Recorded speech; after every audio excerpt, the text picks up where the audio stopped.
Welcome to the Discourse number 43.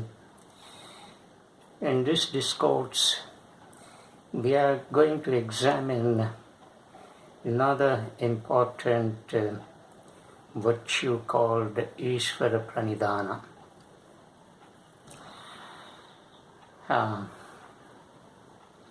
This is a golden virtue. Now, you look at this expression, Isvara Pranidhana. It contains two Sanskrit words, Isvara and Pranidhana. Let's first tackle this word Isvara. What is Isvara? Isvara here does not mean Lord Shiva. Unfortunately, it is mistaken for Lord Shiva. Of course, Shiva here represents that state of consciousness, pure consciousness.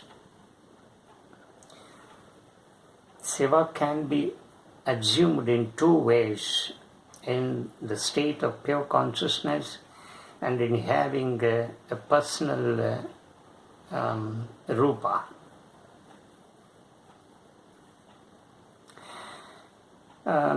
Let's keep that aside and get into the actual meaning of the word Isvara.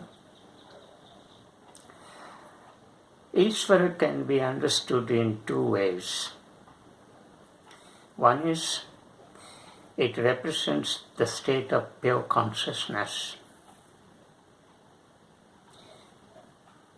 That is the substratum of the whole creation and life. As we have been learning it repeatedly in all these discourses. So, we can look at the word Isvara as representing that state of pure consciousness. And this is the highest state, the state of nothingness, which can be understood in the sense of a pure state of consciousness.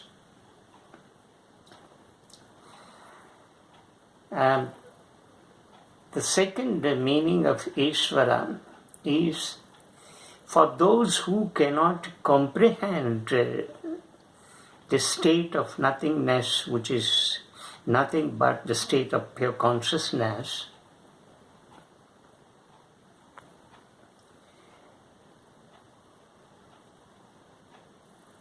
Some chosen personal God can be taken to represent that word Isvara.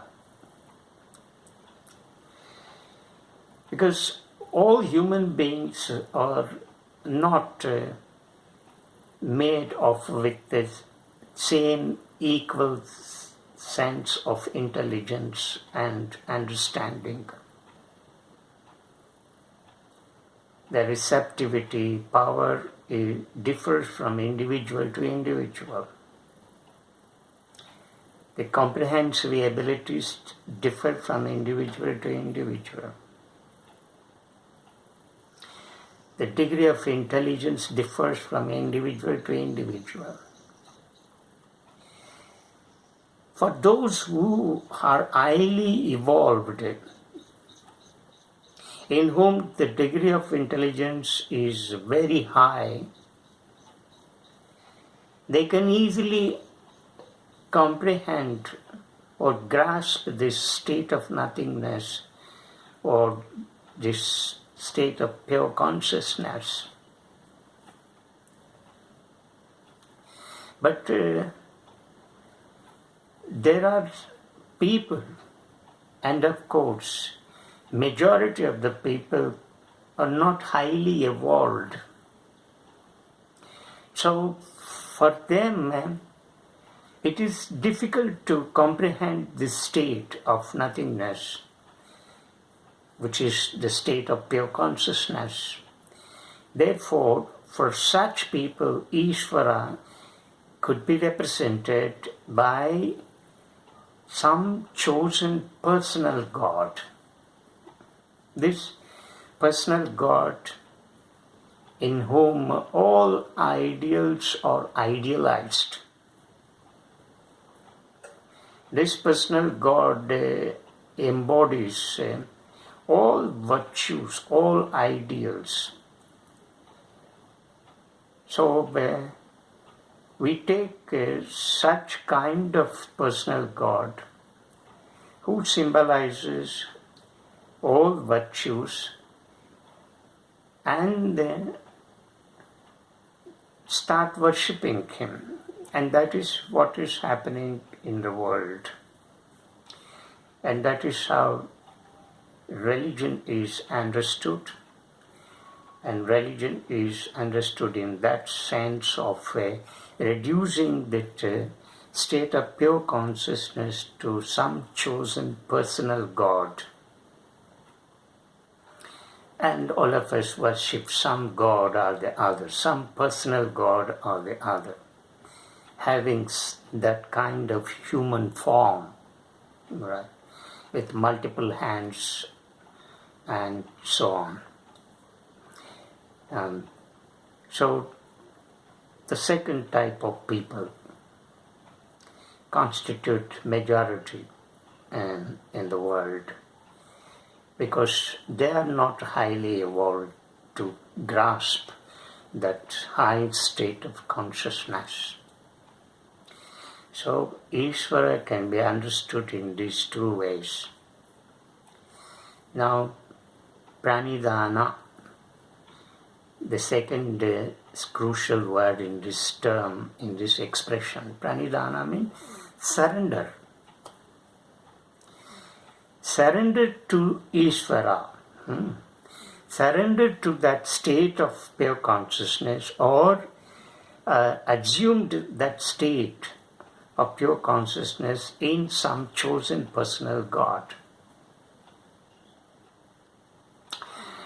Now, this is called in another Sanskrit word as Saranagati, that is taking refuge in that highest supreme power. Call it as divine will.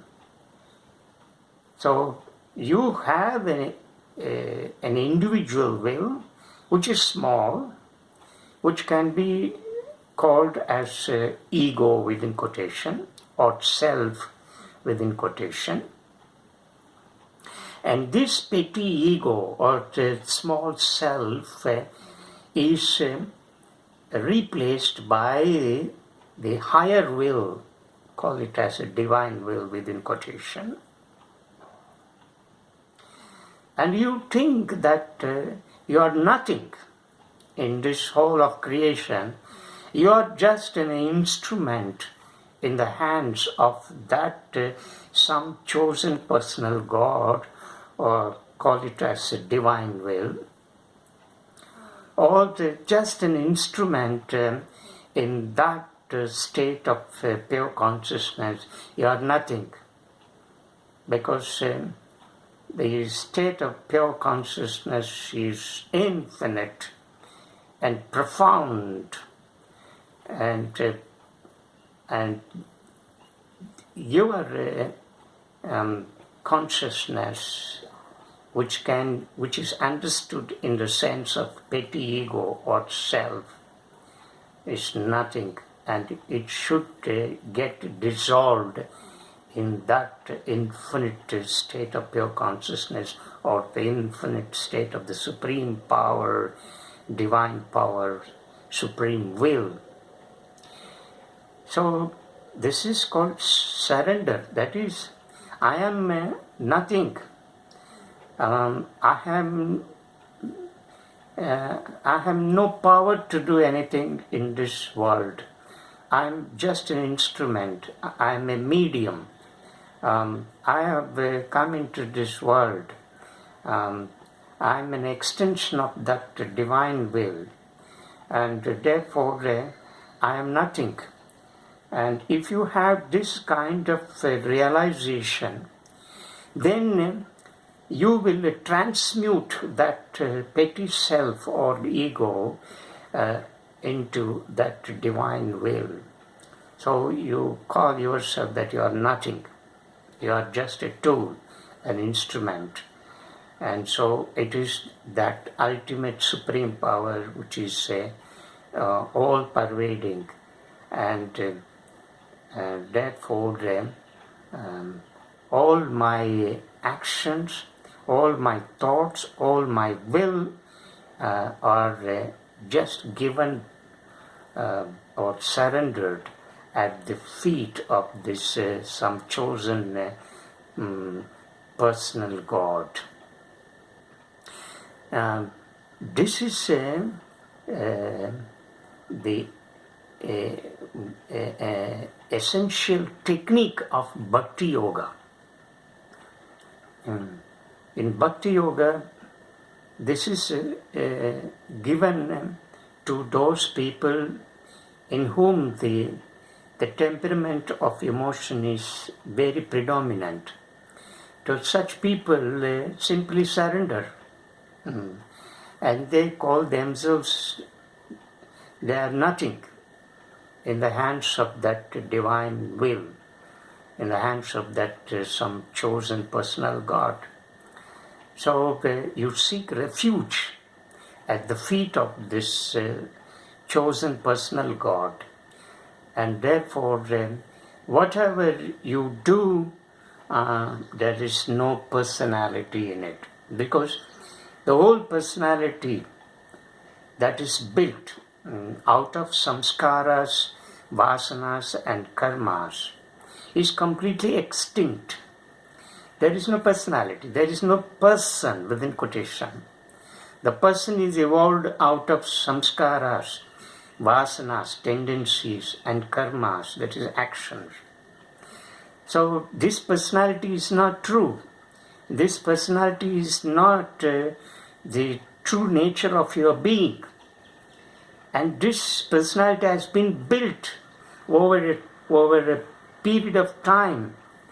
And it has evolved from those samskaras, tendencies, vasanas and karmas, actions. Therefore, this is not true. This is not real.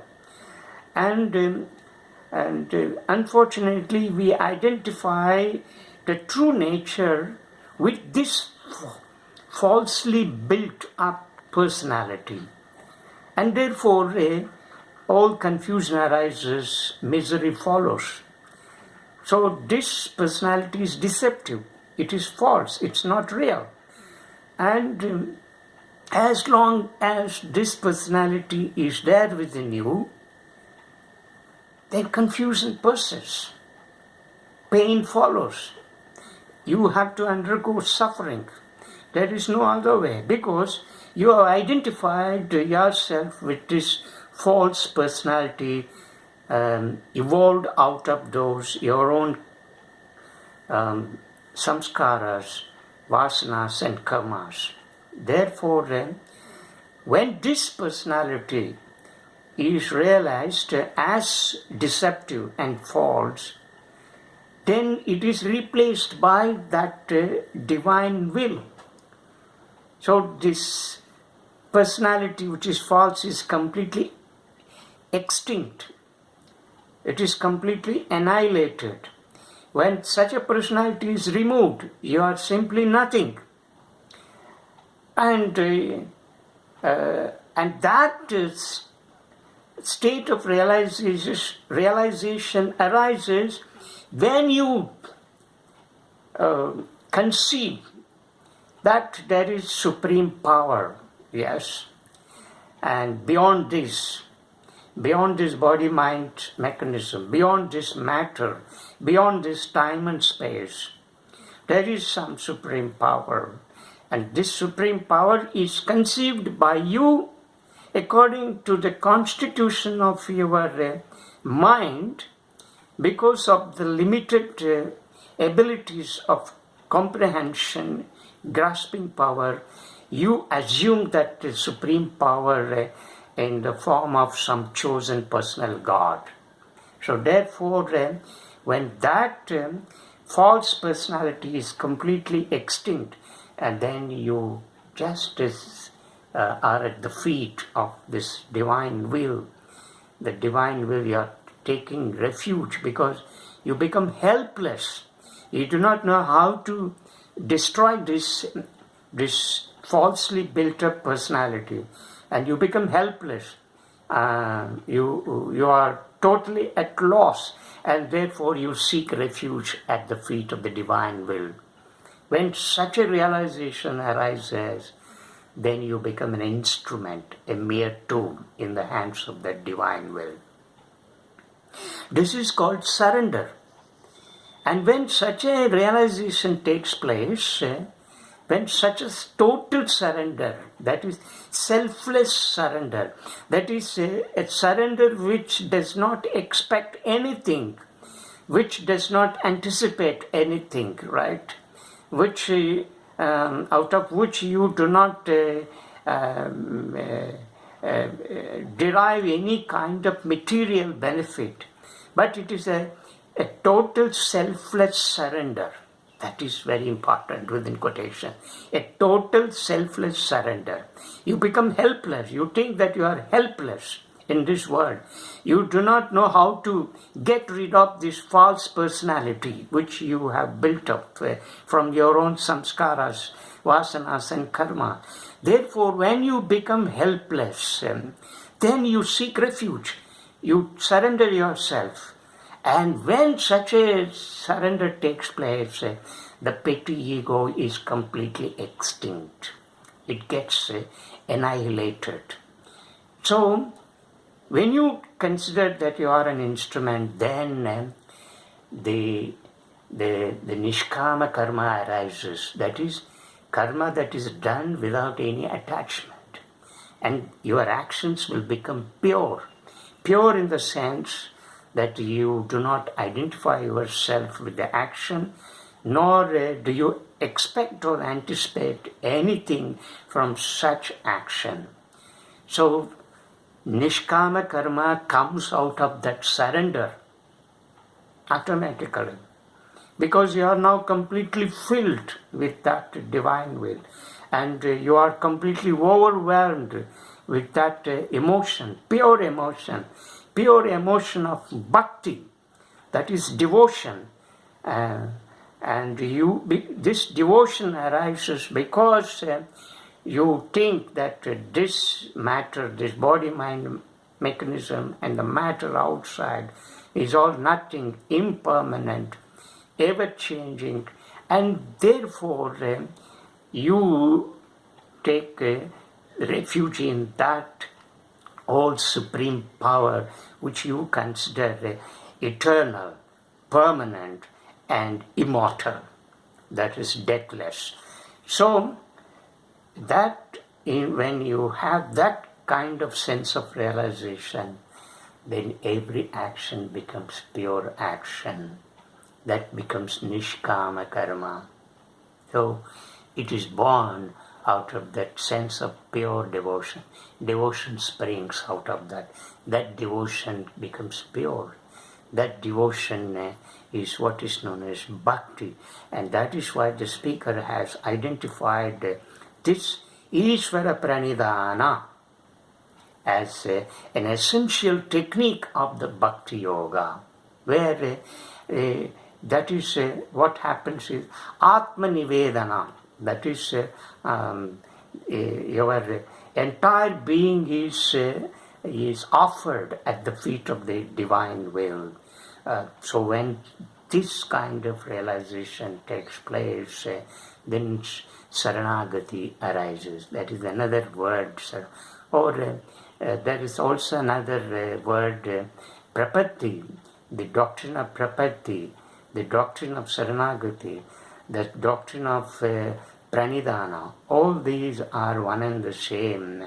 And in one philosophical school called Vishishtadvaita philosophy, this surrender, this Saranagati is very prominent, and this school professes this particular element. So only in complete surrender to the divine will you have a moksha, a total liberation, liberation from misery, liberation from desire, liberation from karma, action. When this we have all other virtues we have examined in our discourses, but if you cannot follow those virtues, right, because those virtues seem to be very tough for you, and you need a meticulous care and attention, a complete alertness, awareness in following those virtues which we have discussed on the previous discourses, such as ahimsa, satya, asteya, aparigraha, saucha, santosha, tapas, and swadhyaya. Those who cannot follow these virtues, they can directly plunge into this kind of surrender, total surrender. This is the easiest way, right? The easiest way. When you totally surrender yourself to the divine will, then the whole of your system gets purified. Automatically your mind becomes calm. Your body gets purified. Your mind becomes purified. Your mind gets stabilized, right? And you will not indulge in any such actions which are harmful to you as well as to the society. You will be very, very careful in speaking, in uttering a word, and you will not entertain any evil thoughts, ill feelings, jealousies, or envy, or greediness, or any other such negative feelings, emotions, and thoughts in your mind. So mind becomes quiet because you consider yourself an instrument. You are simply nothing before that all supreme power. When you have that sense of realization, let me tell you, that sense of realization should be profound, deep, right? It's not that it should not be superficial and shallow. It's not this kind of surrender should not be for the sake of fulfilling certain benefits, certain desires in you, or to please someone in the society. But you are seeking moksha, liberation, a total liberation. And this total liberation from the desire, from the dukkha, pain, can happen when you have this kind of total surrender to this divine will. This is called Isvara Pranidhana. Namaskar.